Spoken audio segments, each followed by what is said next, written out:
Hello বন্ধুরা, তো প্রতি বছরের মতন এবছরও আমাদের মাকে বাড়িতেই বানানো হয়। দেখো কি সুন্দরভাবে বানানো হচ্ছে।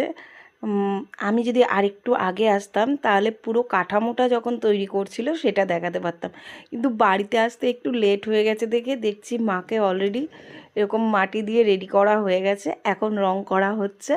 দেখো যেই দাদাটা মানে রং করছে, যেই দাদাটা, এই দাদাই ঠাকুর বানায় প্রতি বছর আমাদের বাড়ির। এই দাদাই প্রতি বছর আমাদের বাড়ির ঠাকুর বানায়। কি সুন্দর লাগছে দেখো। এখনও রং হচ্ছে, এখন নিচে ভোলে বাবাকে রং করা হচ্ছে। দেখো ভোলে বাবা যে পাটাটাতে শুয়ে আছে সেইটা রং করা হচ্ছে। সত্যি এটা একটা দারুণ ব্যাপার। কিন্তু আমাদের বাড়িতে প্রতি বছর কাঁচা ঠাকুরই বানানো হয়। কাঁচা ঠাকুর মানে সকালে বানানো হয়, আর হলো তোমার রাতে পুজো হয় সারা রাত ধরে, আর ভোরবেলা সূর্য ওঠার আগে বিসর্জন হয়। এটাই হচ্ছে আমাদের বাড়ির নিয়ম।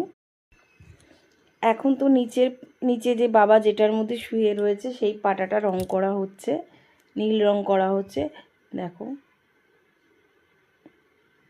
এদিকে গ্রামের থেকে সবাই আসছে, এসে দেখে যাচ্ছে, সবাই বলছে খুব সুন্দর হচ্ছে।